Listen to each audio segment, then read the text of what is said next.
Kalau orang Pondok Indah masuk ke rumah sakit ditanya kanker, rada pantas dari Pondok Indah. Emang apaan bayi dicaplokin makanannya? Nah kalau orang kampung model kayak kita ditanya kanker, emang lu makan apaan sih sampai kanker? Kurang rada pantas. Kurang rada pantas.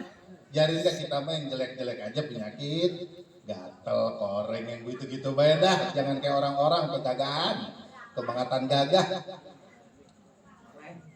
Tuh, yang kudu kita perhatiin, panjang umur bisa batal status nikmatnya kalau Allah kagak barengin sama sehat walafiat. Apalagi sekarang orang penyakit musim penyakit gula, kagak boleh makan nasi.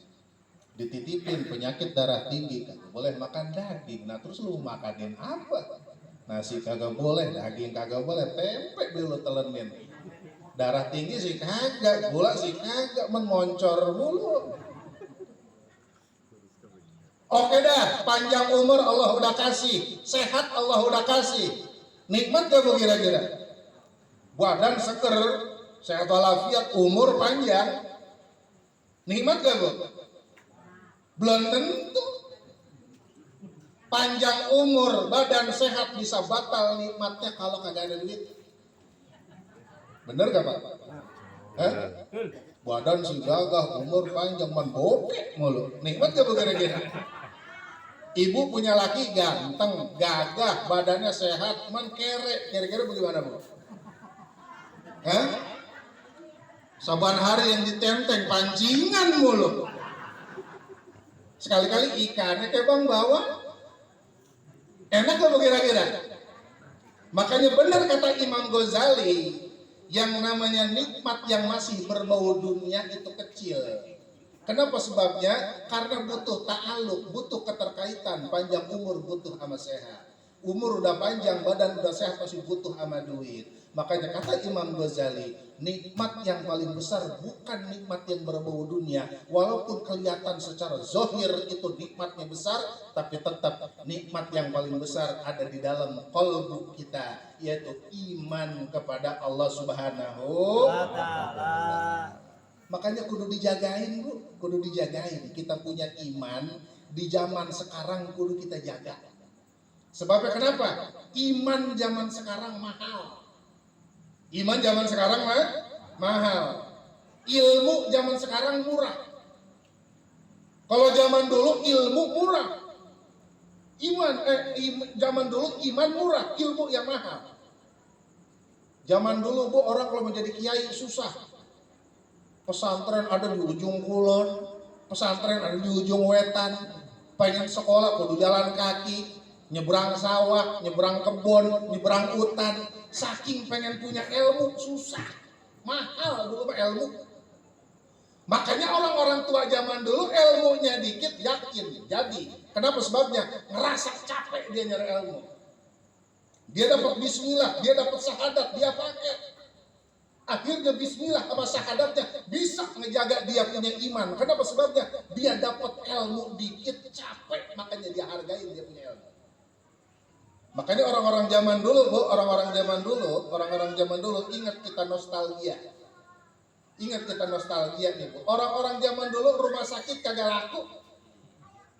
Bener tak? Zaman dulu rumah sakit kagak laku, ngapa emang? Bocah puyeng dikit kagak dibawa ke klinik, dibawanya ke rumah neneknya. Nek, ini bocah meriang mulu ngapa? Mari tong coba gua lihat, diludahin tibang baca bismillah, itu bocah anteng baik pulang, panasnya turun. Coba ibu-ibu zaman sekarang, bocah baru tibang bangkis dong dibawa ke rumah sakit. Kan lain kan? Bener kagak? Coba sekarang ibu-ibu suruh ngejampai bocah ludahin, sembuh apa gatel kira-kira? Gara-gara apa? Gara-gara agak bisa menghargai ilmu. Kenapa? Sekarang mah ilmu murah. Anak pengen jadi kiai kelas pesantren selebar jagat, tinggal masukin. Anak pengen jadi sarjana, tinggal punya siapin duit. Kampus di mana-mana ada. Pengen bisa baca Quran, majlis taklim selebar RT ada. Pengen ngaji yang mingguan, yang bulanan ada. Artinya apa? Ilmu mudah buat dicari zaman sekarang. Cuman kebalikannya, iman yang mahal zaman sekarang. Iman yang mahal. Makanya kudu kita jagain kita punya iman dengan rantainya Allah, yaitu dengan lafzul jalalah la ilaha illallah. Makanya akhir-akhir zaman sekarang mau ibu-ibu mau bapak-bapak jangan suka ninggalin la ilaha illallah. Baca. Zaman sekarang kadang-kadang sembahyang berallahumma anta salam pergi. Ada masjid yang rada kurang semenggah kita baca la ilaha illallah dikatain berisik. Masjid memang tempatnya berisik. Masjid memang tempatnya berisik buat urusan agama. Lu kalau mau diem-diem sebaiknya jangan di masjid. Di kamar lu sebenarnya sudah di rumah. Makanya di akhir zaman ini untuk menjaga kita punya iman, banyak-banyak kita membaca la ilaha illallah. Sebagaimana Syekh Abdul Wahab Sa'roni menyebutkan, apabila ketika kita sedang membaca la ilaha illallah, karena la ilaha illallah ini artinya bukan hanya sekedar tiada Tuhan selain Allah. Kata Syekh Abdul Wahab Sa'roni, ketika kita membaca la ilaha illallah, hati kita, qalbu kita meminta kepada Allah. La ilaha tiada Tuhan illallah kecuali Allah. La ilaha tiada yang memberikan kebahagiaan illallah kecuali Allah. La ilaha tiada yang memberikan kesusahan illallah kecuali Allah. La ilaha tiada yang memberikan rezeki illallah kecuali Allah. La ilaha tiada yang memberikan kesehatan illallah kecuali Allah. La ilaha tiada yang memberikan penyakit illallah kecuali Allah. La ilaha tiada yang memberikan umur panjang illallah kecuali Allah. La ilaha tiada yang mencabut umur illallah kecuali Allah. Makanya ketika orang di dalam qalbunya ada la ilaha illallah, dikasih ujian model kayak bagaimana juga tenang. Kenapa sebabnya? La ilaha, tidak ada kesusahan illallah kecuali datangnya dari Allah. La ilaha, enggak ada kebahagiaan illallah kecuali datangnya dari Allah. Tuh. Jadi baca la ilallah jangan timbang kode-kodenya doang. La ilaha illallah.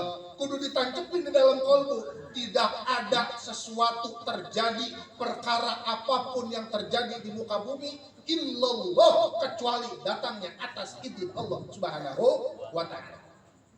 Mau susah datangnya dari Allah, bahagia datangnya dari Allah. Allah ngasih susah pasti ntar Allah bakal ngasih senang. Allah ngirim penyakit pasti Allah ntar bakal ngirim kesembuhan. Makanya ada satu kisah. Ada seorang waliun min auliyaillah, ada seorang wali Allah, tapi wali tersebut berikut saudagar. Jadi wali juga, saudagar juga. Saudagar artinya pedagang besar. Singkat cerita, wali ini si saudagar ini sedang membawa harta dagangannya, emas, pakaian, karpet, segala macam rupa, melewati satu hutan. Sampai di tengah hutan ini wali saudagar ini yang pengen dagang nih, yang bawa harta dagangan dijegat sama rampok. Yang namanya rampok kan kagak tahu, taunya tukang dagang dong, kagak tahu ini orang wali. Kagak namanya rampok. Kan yang tahu wali cuman wali lagi. Kata rampok begini, "Hei saudagar, tolong engkau keluarkan barang-barang daganganmu. Aku ini ingin merampok kamu." Akhirnya apa? Ini saudagar bawa anaknya ini dibunuh oleh rampok tersebut. Ini si bapak ini ngelihat anaknya dibunuh di depan matanya, cuma nyengir doang. Nyengir, ngelawan kagak, apa kagak, nyengir aja, senyum aja. Sampai-sampai rampok bingung, gua baru dia nemu anaknya gua matiin, dia timbang nyengir doang. Habis anaknya dibunuh, bininya dibunuh juga di depan mukanya. Apa reaksi ini bapak? Apa reaksi ini wali? Hanya senyum. Rampok mungkin bingung lagi, ini orang apa nih? Gila apa nih? Anaknya gua bunuh, dia cuma senyum. Sekarang bininya gua bunuh, dia cuma senyum juga. Hartanya semua diambilin. Apa ngelawan? Kagak, cuma senyum lagi. Saking puyengnya ini kepala rampok nanya, bapak, gua mah baru ini ngerampok orang kayak model kayak begini. Anak lu gua bunuh, lu tibang senyum. Bini lu gua bunuh, tibang senyum juga. Ampe harta saya ambil, engkau hanya cuman senyum. Akhirnya apa jawaban ini bapak? Akhirnya apa jawaban ini bapak, si saudagar yang seorang waliyun bin auliyaillah. Ketika rampok bertanya demikian, dijawab oleh waliyun min auliyaillah. Apa jawabannya? Kenapa saya senyum, anakku engkau bunuh, aku senyum. Kenapa istriku engkau bunuh, aku hanya senyum. Kenapa seluruh hartaku engkau ambil, aku hanya senyum. Aku sedang menikmati takdir Allah yang sedang berjalan di depanku. Hebat kan kira-kira? Makanya besok